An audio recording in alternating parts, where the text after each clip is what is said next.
याद रखियो जो राज के नशे च कोई झल्ला हो जाता है उदो अपने भैणा भरावां मां बाप इथों तक कि अपने पुत्रा धियां नूं मारन तो बंदा गुरेज नहीं करता। जदों आगरे जाने असीं कथा कर ताजमहल तो सामने लाल किला दिसदा, याद रखियो एक लाल किला दिल्ली एक आगरे। वो कभी गाइड नूं पुछो भी वो सामने दसेगा किला, पर उस किले दे सामने एक बारी दिसदी दूरों, जे पूछिए भी वो की वो आप ही दस देंगे कि उस किले का वो कमरा जिथे औरंगजेब ने अपने बाप शाहजहां नूं कैद किया। जदों कैद किया उन्हें क्या काम कर मैनू उस कमरे च कैद करी जिहदी ताकी खुली होवे, मैं ताजमहल देखदा। वो मुमताज दे प्यार विच ताजमहल वो देखदा रहा सी मरदे दम तक। उन्हें एक बार चिट्ठी लग के क्या सी औरंगजेब नूं, बेटा तू हिंदुआं नूं काफिर मत बोल, हिंदू तेरे तो बहुत चंगे, वो मर चुके बाप नूं भी पानी देंदे ने, पितरां नूं भी पानी देंदे ने। तू कैसा बदबख्त पुत्र मेरे घर जम्मे, तू चौंदे बाप नूं पानी देंदा। वो अगों शैतान दी टूटी सी नहीं रहा। उन्हें उसे कागज ते दोबारा लिख दिता कि जेड़े शाही नाल तू मैनू चिट्ठी लिखी शाही पीला तेरी प्यार चली है। मैं बेनती करांगा जदों वाहिगुरू कृपा करे प्यारिओ, राज दा नशा ऐसा जे तुसी कहंदे हो कौम दी जां लोकां दी कम्युनिटी दी, राज दा नशा तां ऐसा सक्का बाप भी चाहता है कि मरदे दम तक मेरा ही कब्जा रहे, पुत्र रह गया है। किसी भी तुसी देखो, मैं उस इलाके की गल कर रहा, उत्थे फिर मारन का तरीका की है, कह लगे निक्का जिहा न्याणे आ पहाड़ी तो चुक के थले सको खड्डे जे गया मर जाएगा। चुक के पहाड़ी तो थले सकिया जी, गुरु ग्रंथ साहिब दे मैं बोल कह रहे, थले खादिश दिखा ते प्रहलाद फिर राम राम करी दे दिखा हुआ।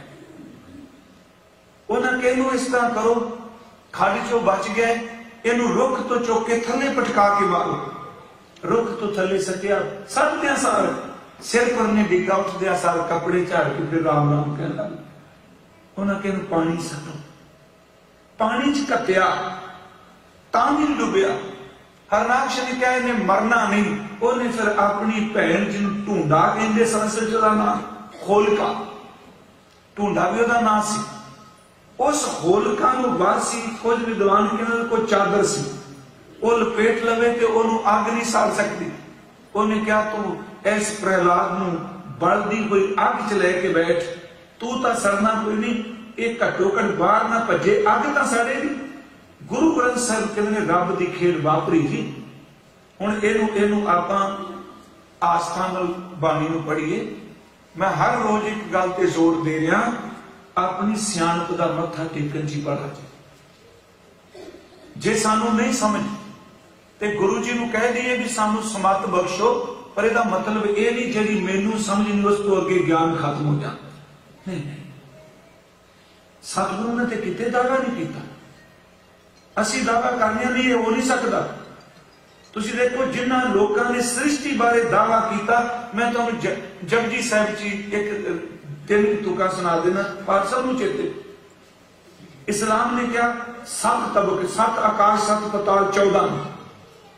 मेरे गुरु नानक साहब ने क्या नहीं लखां पताल ने, पर एक गल कही लखां नहीं, इस तो आगामी ने पाताला पाताल लख आगासां आकाश ओढ़क ओढ़क भाल थके। किते बाबा जी ने कहा भी लख ही जे तू अगे जे कहोगे तो झूठ नहीं। महाराज कहते नहीं, ओदी रचना का कोई अंत।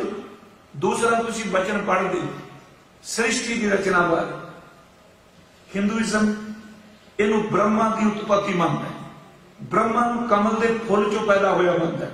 इस तरह दूजा कहते ने माया के परमात्मा के मेल विचों। पर गुरु नानक साहब जी ने एको गल मुखा दी, कह लगे इस बारे कदी चर्चा ना करी। तो मेरा ख्याल है साइंस को इहदे बारे पैसा वेस्ट नहीं करना चाहिए। मेरे बाबा जी एको गल कह के गए, टाइम दा समय दा वक्त दा कोई पता नहीं कदों बनया, फिर किनू पता है। कह लगे जा करता सिरजी को साजे आपे जाने। कमाल की गल, दावे कोई नहीं, कोई दावा है जे ओदी रचना बारे दावा नहीं, ते जिहड़ा रचनहार है उसके बारे बाबा जी किथे दावा कर। बस हम घूमते जा करता सेठी को साजे आपे जाने सोई। तीसरा तुसी रह रास विच सोदर दा शब्द पढ़दे हो। किन्ने वाहिगुरु जी नूं गा रहे ने जेडे कहंदे भी धर्मराज कोई नहीं, चित्रगुप्त कोई नहीं, आ भी कोई नहीं, आ भी कोई नहीं। मैं कहना बाबा जी ते कहने सारे उहदे बोए के गाउंदे पे। हुण बाबा जी सच कह रहे ने कि साडा ज्ञान सच कह रहे। गावन तो तुम चित्रगुप्त लिख जानन, लिख लिख धर्म विचारे, उत्थे शब्द वरते गा रहे ने तेनू। ਇਹਦਾ मतलब सिखा तू आस्था रख, तू उन्हां नूं मन ना, उन्हां दी पूजा ना कर, तू ओदी पूजा कर जिहदे बूहे ते खलो के ਇਹ ਗਾਉਂਦੇ।